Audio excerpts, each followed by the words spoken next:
nombre es Jainer Moreno Morales, estudiante de Psicología de segundo semestre de la Universidad Minuto de Dios. La noche de hoy tenemos una invitada súper especial, la doctora Lina Acuña. Ella es psicóloga clínica con muchos años de experiencia. Hoy nos va a dar a conocer el enfoque en el cual ella tomó para su carrera profesional. Doña Lina, muy buenas noches, bienvenida, y espero que esta entrevista sea muy productiva para nosotros, para nuestro conocimiento. Entonces, ¿cuál es el nombre del enfoque, doña Lina, que usted escogió? Bueno, mi enfoque se llama cognitivo-conductual. ¿Qué es el enfoque cognitivo-conductual? Bien, para responderles esta pregunta, pues tenemos que remitirnos a la historia, así que pues las dos corrientes, empecemos por las dos corrientes más fuertes cuando nace la psicología, que son el psicoanálisis y el conductismo. El psicoanálisis con su representante más importante, Sigmund Freud, y el conductismo con dos representantes como Skinner y Watson. Cuando el conductismo nace, pues lo que ellos científicamente querían demostrar del comportamiento humano era lo visible, pero ellos, digamos, que dejaban a un lado el tema de los eventos privados o las cosas que no eran visibles, como los procesos mentales, que en ese momento se le llamó la mente. Entonces, digamos que un poco influenciados por la Gestalt, con sus corrientes humanistas, y donde veían al ser humano no como simplemente lo visible y lo observable, sino que habían cosas interiores que habían que analizar, que también eran objetos de intervención y de análisis y de estudio, pues empieza a surgir la psicología cognitiva. ¿Y qué querían estudiar o cuál era el objeto de estudio? Pues todos los procesos mentales. ¿Cuáles? Pensamiento, memoria, lenguaje, atención, concentración, todo lo que ocurría en la mente. Y también un poco influenciados por una teoría que en ese momento apareció, que era la teoría computacional, donde pues ellos veían que habían, digamos que similaban al computador, donde habían unos inputs, unas entradas, que pasaba algo en el computador, algún procesador, y que habían unas salidas que eran el output. Lo compararon con la mente. Lo compararon con la mente. Algo pasaba al interior del ser humano, donde se procesaba la información que estaba recibiendo, y que él respondía frente a algunas cosas, cómo lo hacía. Entonces, pues, por poner un objeto de estudio, llamémoslo mente. Pero realmente, en ese momento se llama mente, pero su nombre es procesos cognitivos. Y ellos empiezan, pues, a estudiar todo lo que son los procesos mentales. De ahí nace un paradigma que se llama el cognoscitivismo, que es una pregunta que ahorita estábamos analizando. El cognoscitivismo, ser paradigma, puede ser reemplazable, y ellos finalmente lo que estaban buscando era ese objeto de estudio, lo que pasaba dentro del ser humano en los eventos privados. Pues al ser una ciencia nueva tiene su error. El error de ellos fue haber centralizado el comportamiento humano solo en la mente, como si fuera algo que estuviera en el ser humano estampillado, y se olvidaron de que la conducta está influenciada por muchas otras variables, como el contexto, como el mismo lugar donde está el ser humano,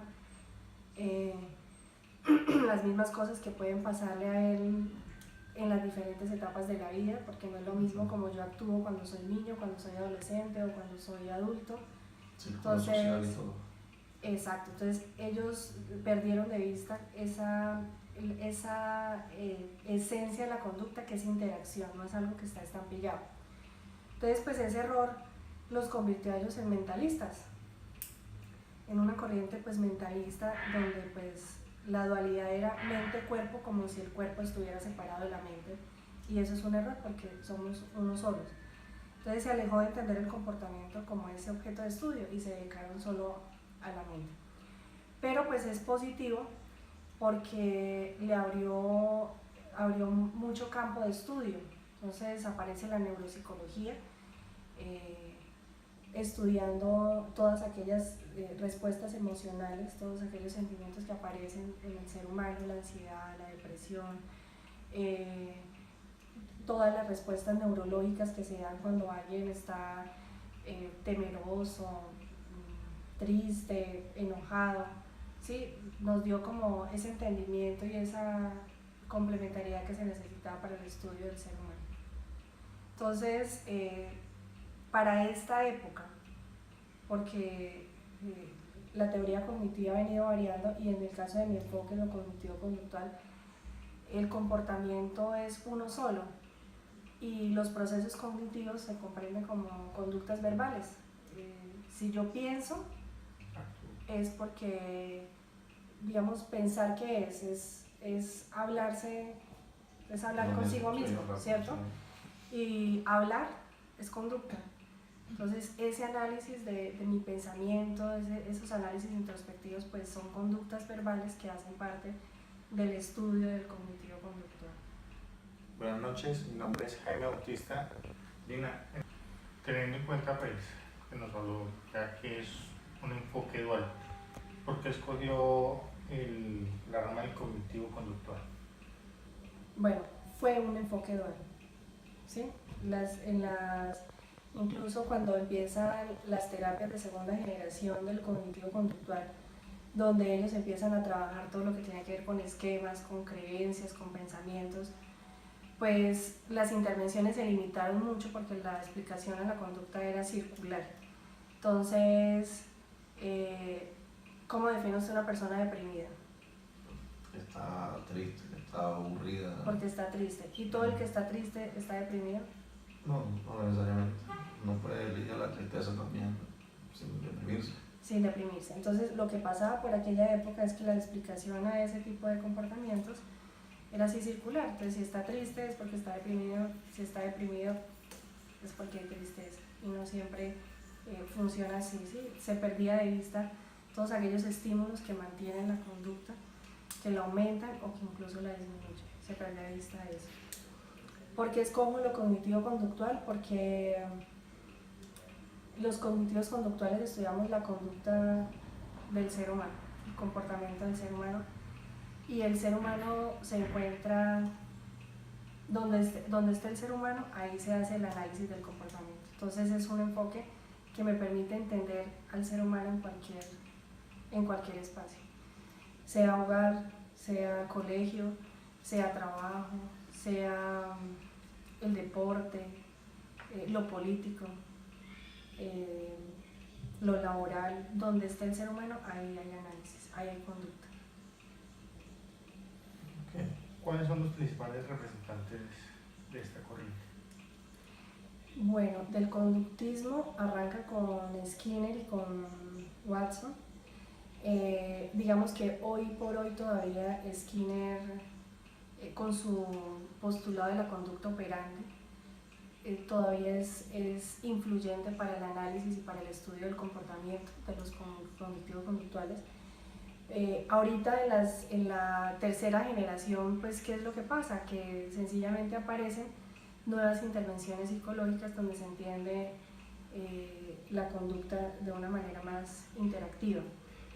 Entonces, de por sí hay de lo cognitivo, después aparece Jerome Bruner y George Miller, pero de ahí en adelante pues aparecen representantes, pero por intervenciones más que todo, por terapias. ¿Quién se dio la terapia de activación conductual? ¿Quién se dio la terapia Pero todos basándose en el concepto y en la teoría del conductismo, todos en la conducta operante. ¿Cuáles son los postulados básicos a nivel teórico y metodológico? Bueno, a nivel teórico, el principal, entender la conducta, ¿sí? ¿Qué entendemos por conducta? Y ahí pues tendríamos que entrar a definir pues qué es la conducta. Y la conducta es cualquier funcionamiento psicológico, llamémoslo hacer, llamémoslo pensar, sentir, actuar, percibir, cualquier funcionamiento psicológico. La conducta es interacción. Hay unos estímulos afuera, hay una información con la que yo ya tengo un aprendizaje previo, hay unas respuestas, hay unos condicionamientos. Entonces, en la medida en que esos procesos de aprendizaje estén instaurados en mí, pues yo voy a actuar de cierta manera.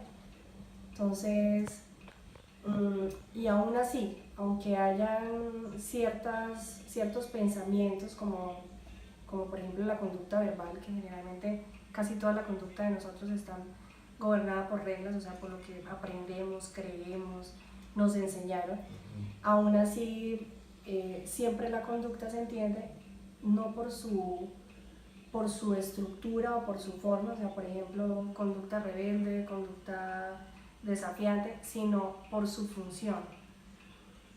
Es decir, entender por qué las personas hacen lo que hacen, ¿sí? Si un niño dice una pataleta, no es por qué hace la pataleta, sino cuál es la función de su pataleta, qué obtiene, qué gana, qué aumenta, qué descuenta, ¿sí?